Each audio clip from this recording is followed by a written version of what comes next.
Namato Ratanatayasa. May I pay homage to Triple Zim, the Buddha, Dhamma, and the Sangha. My respect goes to my parents and my teachers. Hello, good evening, everyone. So, today is Tuesday, the 13th of October, 2020. And this is Ajahn Sujan from Varapunya Meditation Center, Aberdeen, Scotland. As usual, I'm here with you all this evening. And thank you everyone for joining with me on this online Facebook Dhamma talk. Hello Margaret, hello Manish, Anish, Colin, Yvonne, and everyone.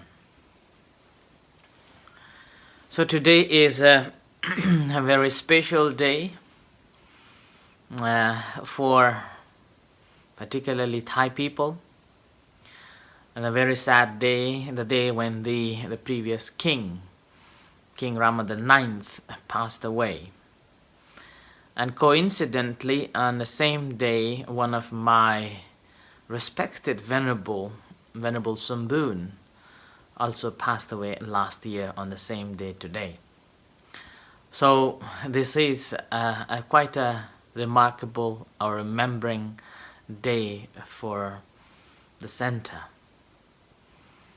in both ways, because Lumpur Sambun, he was very supportive and always encouraging me working in the Western community, and he always encouraged me to give a talk in English and focus more in English language to teach people, those who are willing to learn Buddha Dhamma and Buddhist meditation. In a way, I followed his instructions and stick with giving talks and engage in English language with our members. And that's become a part of our center. And as he also mentioned to me that a ceremony should be minimal, more onto the teachings and the practice, and which I have been trying to implement here at the center. So that's why today is a special day for the center to commemorate our members, the Thai members, Thai communities, beloved the King Rama IX passed away, and also our good supporter, Lumpur Sambun, passed away last year on today. So, this occasion, thank you everyone for all the supports that you've been giving and following and listening to the talks and all the feedbacks and the questions that came through. So again, once more, thank you everyone, Yvonne, David, Ritaka, and everyone. So today, again, if you've been following, you may realize that I have completed giving talks on the Four Noble Truths and Eightfold Noble Path. So yesterday, I tried to finish the last factor of Eightfold Noble Path, which is the Samma Samadhi, the right concentration. And up to now, what we can see that from the teachings of the Buddha, from this first discourse of the Buddha, the Dhammacakkappavattana Sutta, that all that is the things that one shouldn't be doing, things that one should be mindful of, or should be learning and should be thinking about it, and so and so. And I call it Buddhist philosophy. Now here, Buddhist philosophy and Buddhism is completely two different things in my understanding. Buddhist philosophy is a knowledge that we gain by studying the teachings, whether it is by reading, whether it is by listening the talks. And there are vast number of teachings available, whether it is in a form of a Theravadian perspectives, or whether it is from the Tibetan perspective, or whether it is in a Mahayana perspective. And more so now, there is a new era, it's called a secular Buddhist perspective. So these are all, in my understanding, is just a philosophy. It's just a map, an instruction how to read the map. And in a way, we all are debating that how to look at this map and how to walk on that map. And very few amongst those who have studied the philosophy of the Buddha walk on the path. Some probably walk little while, others may walk halfway through, and there are again very few who reach the destination. Again, on the path, some would take a bicycle, another would take a car, another would take fastest cars, like that. But along the way, they will just drop by and couldn't reach, or couldn't even experience some form of a bliss. So that's why Buddha's teachings is basically a road map. He himself said that Akhataro Tathagata. He is simply a pathfinder. He simply guides us to find that path, the exact path, to find the treasure which is hidden inside us, inside in our hearts and minds. And that treasure, no one can help us to find it. We have to walk on that path once we have studied the map properly. And all the philosophical debates, or all the philosophical concept on the Buddhism, or on the philosophy of a Buddhism that we read and that we investigate and that we experiment, and these things are simply a philosophy. But the very moment when we put it into practice, then these things become relevant. These teachings become relevant. And we see that how so much applicable in our day-to-day life. In a simple term, we all have suffering. No one can deny that they are always happy at all the time. We all have suffering. And suffering in different ways, the problems in different forms. Whether this is a problem between partners, a husband or a wife, or friends in the families, with the father and mother, or with the children, or with the neighbors, and so and so. We all have that. More than that, within ourselves we have a dissatisfaction. And no one can deny that.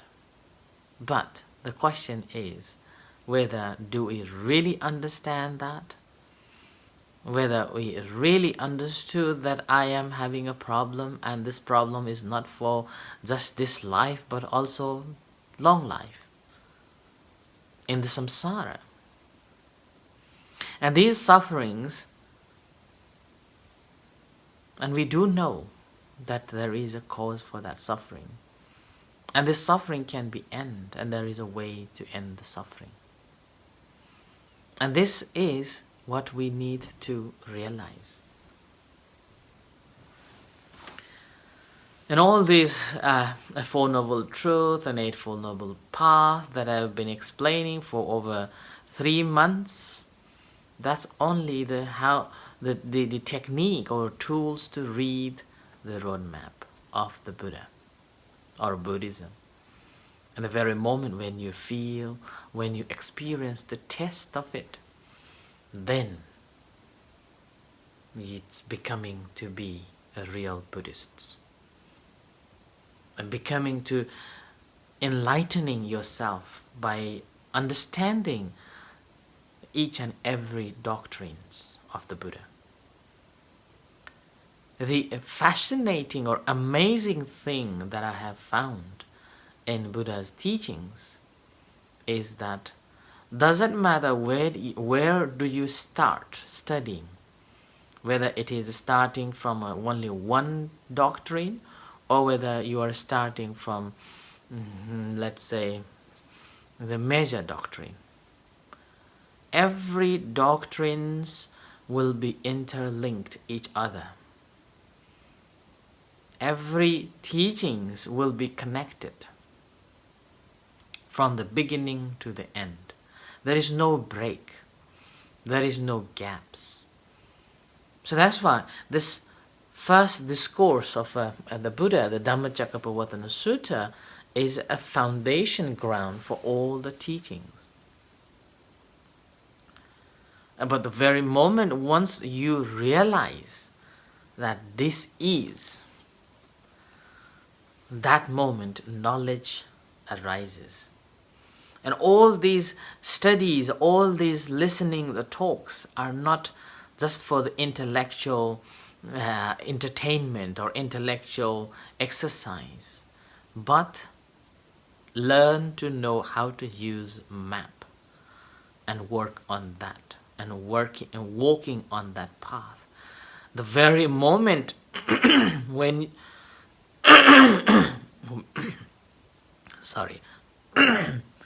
very moment when you began to walk, that moment the knowledge will occur. So that's why the real understanding of this Four Noble Truth, which is the fundamental teachings of the Buddha, one will gain 3 different knowledges. It's called Satchanyana, Kichanyana and Katayana. Satchanyana, you will be able to understand that this is happening, or this is what we need to know. That there is a suffering, this I need to know. And understand that there is a suffering from inside. And there are many people who experience a lot of suffering, tremendous suffering, and they do know that that is causing them suffering, and yet they do not understand that that needs to be fully understood. They can't accept the truth, the harsh truth. And because of this inability to accept that hard truth, back of the mind always thinking that wish I can overcome from this suffering, but on the surface you're always hanging on to it, always holding on to it. So you haven't understood completely that this is a problem. So as long as you do not understand that this is the real problem, then there is very little chance that one will work towards freedom from that suffering, freedom from that problem. And that is the first knowledge that we have to gain. It's called Satcha Jnana. Satcha means truth. Truth pertaining to the natural truth as they are, not as we wish it to be, not as we want it in different ways. It is beyond our thoughts, beyond our perception, but the reality pertaining to itself. And that is a truth and a knowledge. Doesn't matter how detailed or how small that problem is, we have to understand in its true natural truth. The very moment when we understood such, then we will also be able to understand that it has a cause too, and that's also truth. Anything that has a problem, or that is a problem, all the problems are created because of there is a cause for it. And this cause can be eliminated, and that will be understood too. See, once you accept that I have a problem, and normally it's very, very difficult to accept that I have a problem.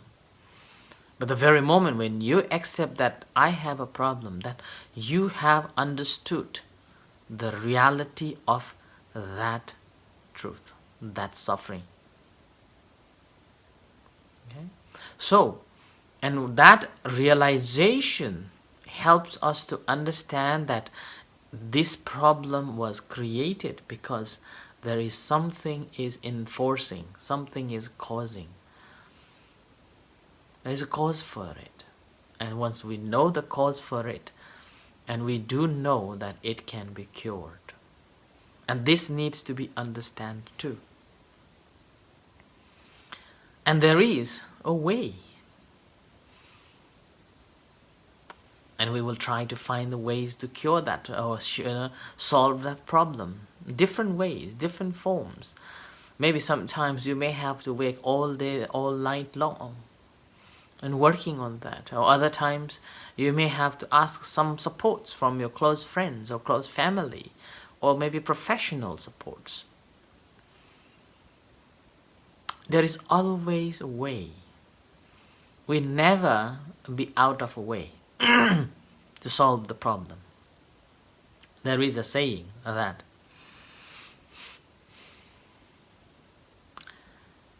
there is always two ways, or we always have a choice to react or simply leave it. Or you have a choice to turn right or turn left at all the time. There is no dead end at all in our lives. We become a dead end in our lives because we become single-minded and we are looking at only one way. It is not surrender, it is acceptance. It is acceptance and ability to walk on. Right? We have a capability to change ourselves. When we have taken a right, turn right, there is no way that we are coming back to the same time, same position and take the turn right. But once we have taken a decision to walk on that, then we will put all our efforts to find out, and it's true until it can be solved. And if not, then again from that point, after we have stepped on all the stones and realized that that is not the right one, then from that moment we will be taking a turn right. So that's why there's always a way out. And that's why what we need is to be mindful that there is always a way. Even in English there is a, as long as there is a hope, there is always a way. Yeah? So, like that. And this needs to be understood. And this way, this needs to be understood that there is a way. And now here again, just having a way is not good enough. It's like, the classic example that I normally quote is like when you become sick, you go to the doctor and then doctor prescribes you to go and get some medicine, but this, rather than going to the pharmacist and get the medicine, you come back home and put this prescription on the mantel shelf and saying, my doctor is so good, he knows all the problems, look at this prescription. Do you think will it help to cure our disease? No, it won't. We have to go to the pharmacist, take the medicine. And there is another person, another group of people, go to the pharmacist as instructed by the doctor, and take the medicine and bring back to the home and put it by the pillow and praising to the doctor, praising to the medicine. Oh, what a wonderful my doctor is, and he knows everything. And now look at this medicine's wonderful. Praising that, worshipping that medicine again won't help. There's a way is to take that medicine. Only then there is a possibility of curing that disease. So, taking the medicine is important here. But to take the medicine, we need all those guidelines. So, there is a doctor, there is a prescription, there is a medicine, and then we take it. So doctor here is like the Buddha is there pointing out that there are these problems and this is the way. He has laid down a prescription and a medicine, and we have to go and get the medicine and eat it. So the Eightfold Noble Path is basically to be understood, and we have to fulfill by acting on it too. And not only the simply act for a one-off.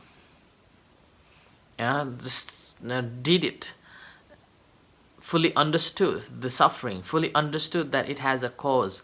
The cause is all the greed, the desires. And these desires can be ended. We know that. Now I have understood. Not only that, we have to fulfill the duty completely. So, second one is called Kiccayana. You need to work it out. You need to fulfill the duties to complete it. So, if a doctor has given you a prescription, a medicine, you have to take on times until the end of the day or a week or a month. So, dutifully, responsibly, you are taking that medicine continuously. Similarly, in the practice of a meditation or in the practice of a Buddhism, you have to practice thoroughly, continuously. And once you have put an effort and fully confidence and practice properly, then the result will come. So before the result arrives, so that's why it is known as Katayana. All the works has been done. So there are three different knowledges: Saccayana, Kiccayana, and Katayana. Saccayana need to understand that these are there. And in order to understand that, we have to accept the problem, accept the suffering, accept the sickness. And we have to understand that it has a cause and it can be ended and there is a way. So we have to understand that. And the second, we are working on that with dutifully, responsibly, that these need to be accepted, understood, and need to be developed or eliminate all the desires, and it needs to be eliminated. And need to realize that this is there and fully realized. And the last one is, so we have to put in effort completely and realizing that with our own efforts. And that moment, then we have fulfilled all three jnanas, the knowledges, which will help us to be free from any kinds of problems, any kinds of suffering, which will lead us to understand that everything is interdependent. Everything is arised on the basis of cause and effects. Once we have understood that all conditioned dhammas, all conditioned things are arised, are subject to vanish, then we will be free, we will be happy. And that is the second part of this discourse, that we need to work. It is not just a philosophy, but we need to work on that to be liberated by ourselves. So this is for tonight's reflection. Thank you everyone for listening. With this, may you all be well and happy. May the Buddha Dhamma Sangha bless you. Stay safe, take care. In a few moments time, we're going to have evening chanting and guided meditation. You're most welcome to join with us. If not, then good night. Otherwise, we'll see you shortly. Until then, thank you. Sadhu.